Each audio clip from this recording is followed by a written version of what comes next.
지금 이 순간에도 조용히 망가지고 있는 장기가 있습니다. 아프다는 신호도 거의 없고 특별히 불편하지도 않습니다. 그래서 대부분의 사람들은 그 존재를 잊고 살아갑니다. 하지만 한번 망가지면 되돌릴 수 없고 결국 투석이나 이식이라는 선택지 앞에 서게 만드는 장기. 바로 콩팥 신장 이야기입니다. 오늘 이 시간을 끝까지 들으셔야 하는 이유는 단 하나입니다. 여러분이 매일 아무 생각 없이 반복하고 있는 아침 습관 하나가 지금 이 순간에도 콩팥의 수명을 갉아먹고 있을 가능성이 매우 높기 때문입니다. 그리고 더 중요한 사실은 그 습관을 오늘 아침부터 바꾸는 것만으로도 콩팥 나이를 10년, 20년까지 늦출 수 있다는 점입니다. 라디오를 듣듯이 편안하게 귀 기울여 주시면 됩니다. 오늘은 의학 용어를 늘어놓거나 겁을 주려는 시간이 아닙니다.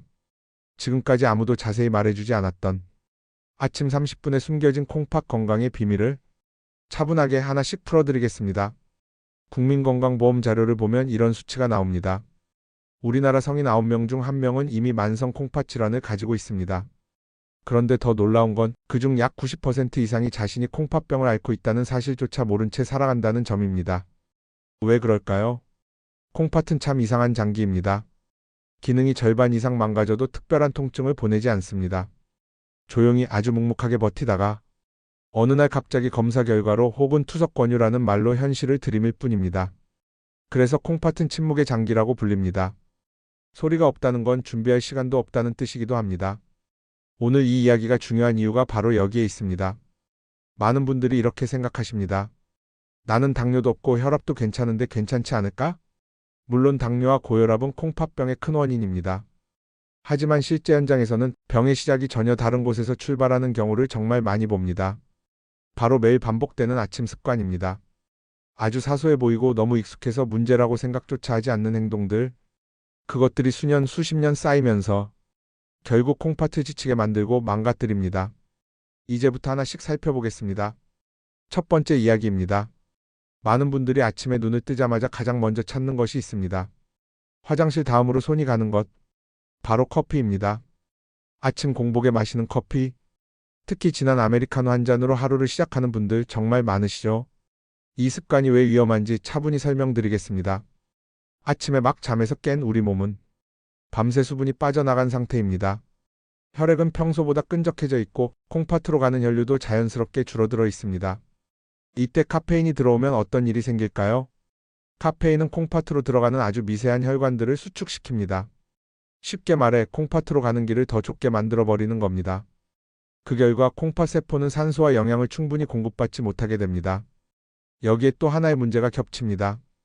카페인은 레닌이라는 호르몬 분비를 자극합니다.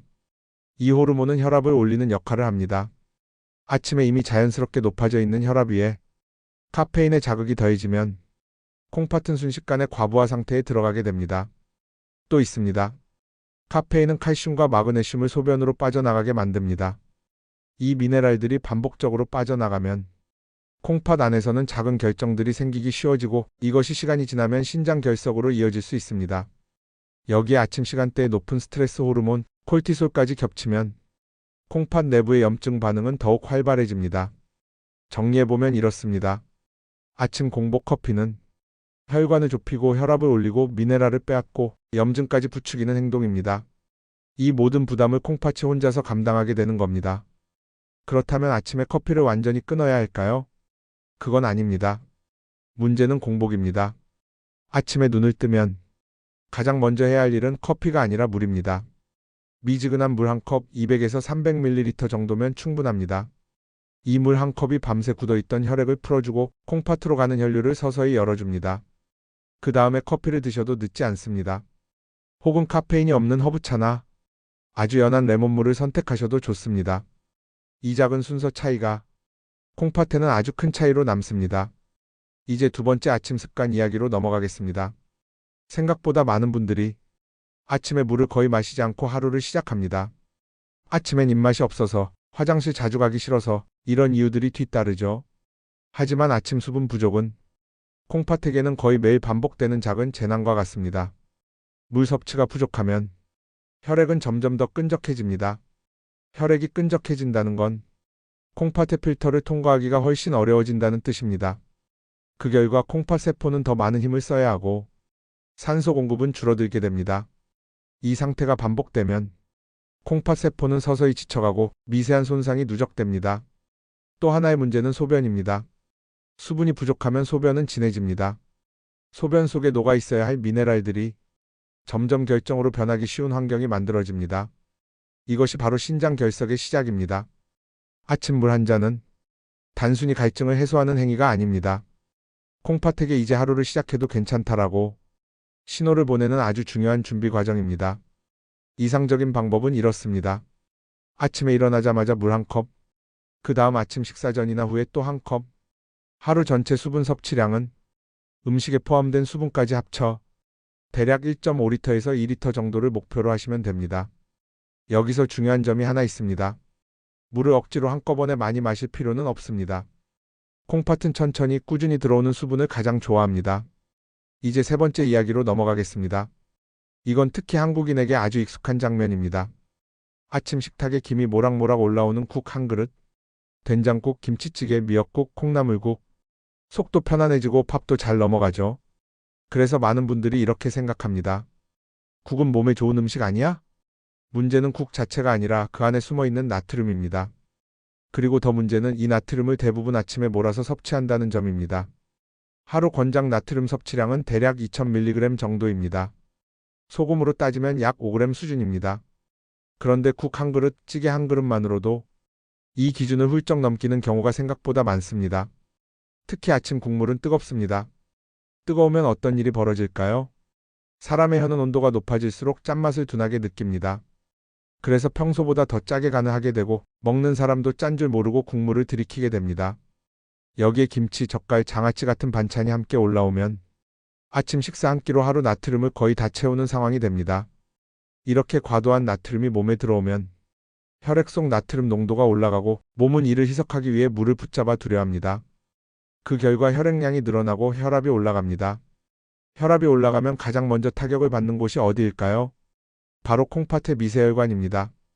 콩팥은 아주 가느다란 혈관들이 모여있는 장기입니다. 이 혈관들이 지속적으로 높은 압력을 받으면 조금씩 손상되고 딱딱해지기 시작합니다. 나트륨은 여기서 끝나지 않습니다. 과도한 나트륨은 콩팥 조직 안에 직접 쌓일 수도 있습니다. 이 상태가 오래 지속되면 콩팥이 돌처럼 굳어가는 변화가 생길 수 있습니다. 그렇다면 국을 아예 끊어야 할까요? 그럴 필요는 없습니다. 다만 아침 국물에 대해서는 기준을 바꿀 필요가 있습니다. 아침에는 국물량을 절반 이하로 줄이거나 건더기 위주로 드시는 것이 좋습니다. 가능하다면 저염으로 조리된 국을 선택하고 소금 대신 채소 육수나 향신 채소를 활용하는 것도 방법입니다. 아침 식사는 하루의 시작이지 염분 보충 시간이 아닙니다. 이 인식 하나만 바꿔도 콩팥은 훨씬 편안해집니다. 이제 네 번째 아침 습관으로 넘어가겠습니다. 이 부분은 특히 60대 이후에 더 중요합니다. 요즘은 아침을 거르는 분들도 많습니다.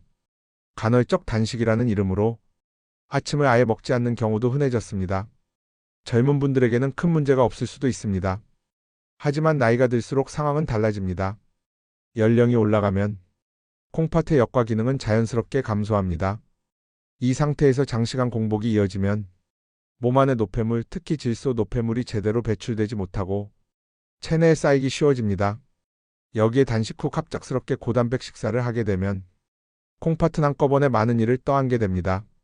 이것이 반복되면 일종의 콩팥 쇼크와 비슷한 상황이 만들어질 수 있습니다. 또 하나의 문제는 혈액의 산성화입니다. 장시간 공복 상태에서는 케톤체가 증가하고 혈액은 산성 쪽으로 기울게 됩니다. 이 환경은 콩팥 조직에 매우 부담이 됩니다. 여기에 가공식품이 더해지면 상황은 더 나빠집니다. 햄, 소시지, 베이컨 같은 육가공품, 시리얼, 빵, 즉석식품 이런 음식들에는 나트륨, 인, 방부제, 각종 첨가물이 다량 들어있습니다. 특히 인 성분은 콩팥 기능이 약해진 분들에게 매우 치명적입니다. 혈관 석회화를 촉진하고 콩팥의 노화를 빠르게 앞당깁니다. 또 시중에서 쉽게 구하는 건강보조식품, 검증되지 않은 한약재 역시 주의가 필요합니다. 일부 제품에는 중금속이 미량 포함되어 있을 수 있고 이것이 장기간 누적되면 콩팥에 상당한 부담이 됩니다. 그래서 결론은 이렇습니다. 60대 이후에는 무리한 단식보다는 규칙적인 아침 식사가 훨씬 안전합니다. 자연식 위주의 식단, 과하지 않은 단백질, 충분한 수분 섭취, 이 세 가지만 지켜도 콩팥은 훨씬 안정됩니다. 이제 마지막으로 많은 분들이 놓치고 있는 아침 습관 하나를 더 짚어보겠습니다. 바로 약물입니다. 아침에 복용하는 진통제, 습관처럼 먹는 소염제, 그리고 일부 건강기능식품들, 이 약물들 중 상당수가 콩팥으로 가는 혈류를 줄이거나 직접적인 부담을 줄 수 있습니다. 특히 공복 상태에서 약을 복용하면 콩팥은 더 큰 스트레스를 받게 됩니다. 혈관은 수축되고 약물 대사 과정에서 발생하는 노폐물은 콩팥에 그대로 전달됩니다. 그래서 약을 드실 때는 반드시 충분한 물과 함께 복용하는 것이 중요합니다. 그리고 복용 중인 약이 있다면 의사나 약사에게 콩팥에 부담은 없는지 한 번쯤은 꼭 확인해 보시길 권해드립니다. 이제 오늘 이야기의 핵심을 정리해 보겠습니다. 아침 공복 커피 대신 물 한 잔, 수분을 충분히 보충하기, 국물은 줄이고 나트륨은 조심하기, 무리한 단식과 가공식품 피하기, 약물은 반드시 물과 함께 확인 후 복용하기. 이 5가지만 지켜도 콩팥이 받는 부담은 눈에 띄게 줄어듭니다. 콩팥 건강은 어느 날 갑자기 챙길 수 있는 것이 아닙니다. 오늘 아침, 내일 아침, 그 반복 속에서 만들어집니다. 아주 작은 습관 하나가 10년 뒤의 삶의 질을 결정합니다. 투석실에서 보내는 시간인지, 여유로운 일상을 누리는 시간인지, 오늘 아침부터 콩팥에게 조금 더 친절해져 보시기 바랍니다. 그 선택은 반드시 여러분의 미래로 돌아올 것입니다. 지금까지 차분히 들어주셔서 감사합니다. 다음에도 건강한 이야기로 다시 찾아뵙겠습니다.